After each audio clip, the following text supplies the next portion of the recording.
Maayong buntag sa inyong tanan mga boss. And karon nga video i-try na to ipakita kung okay lang ba gamiton ng ato ang mga cellphone para makatry or makasugod og motovlog. Tara, tanaw na to.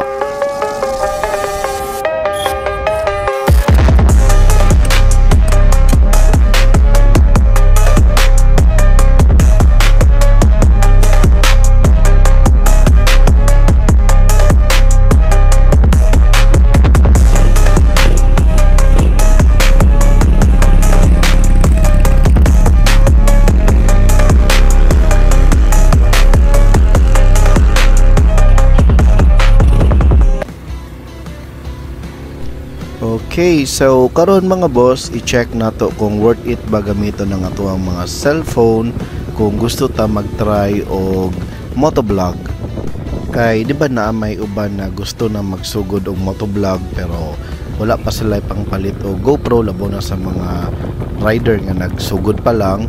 So karon ipakita nato kung worth it ba gamiton ng mga phone. So ako gamit nako karon ng ako ang cellphone, to be specific is Apple iPhone XS Max.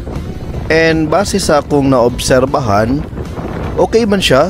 Dili siya inana ka nindot same sa mga GoPro pero laban na jud kayo siya para makasugod ta og motovlog. And for the camera, you can adjust it from the settings by making it 4K and 60 frames per second to enhance the quality of your video. Og sa audio pod mga boss, isa pod din siya sa mga challenges kay tungod dili jud siya inana ka klaro og medyo madungog pod jud nato ang tingog sa hangin.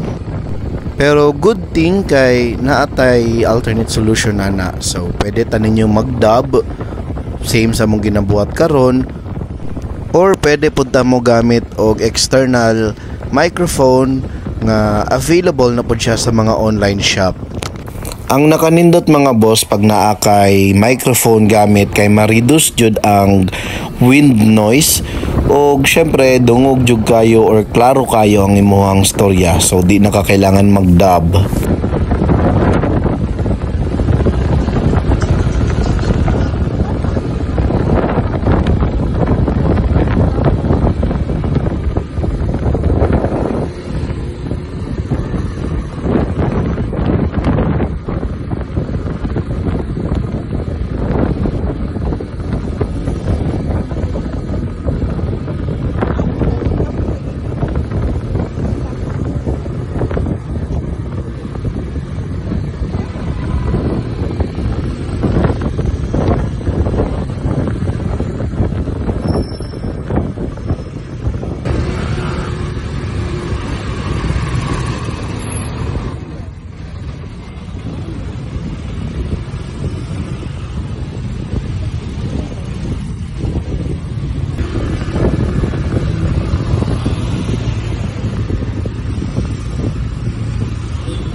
So mga boss, kung mapansin ninyo no, dili jud kayo inana ka stable ang ato ang video, medyo uyog jud siya. So diri na part kay mugamit nami og CapCut Pro para mas stable ang video nato.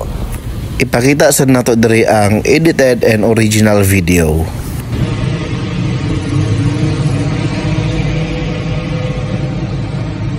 So sa taas mga boss, mao na ang amuang gi-edit nga video, and sa baba mao na siyang original video namo. And of course ipakita pud namo sa inyo kung giunsa namo ni siya pag-edit, kay para masundog lang pud ninyo, at least makatabang-tabang, di ba? Kung mapansin pod ninyo ang original video sa baba, dili jud siya na nakauyog, halos walay kalahian sa gi-edit namo nga video, medyo stable jud siya. But still, mas gipili namo nga i-edit na lang siya para mas stable jud, para mas nindot ang outcome sa tuang video. And riyan na part, kay pwede ninyo ni sundugon using your CapCut Pro para ma-stable jud ang ato ang mga video. So sundugan na lang ninyo ni mga boss. Mauna ni mga boss, so pwede ra jud kayo mo magsugod og motovlog gamit ang inyong mga cellphone. Salamat sa inyo, safe ride, sunod na pod. Wee!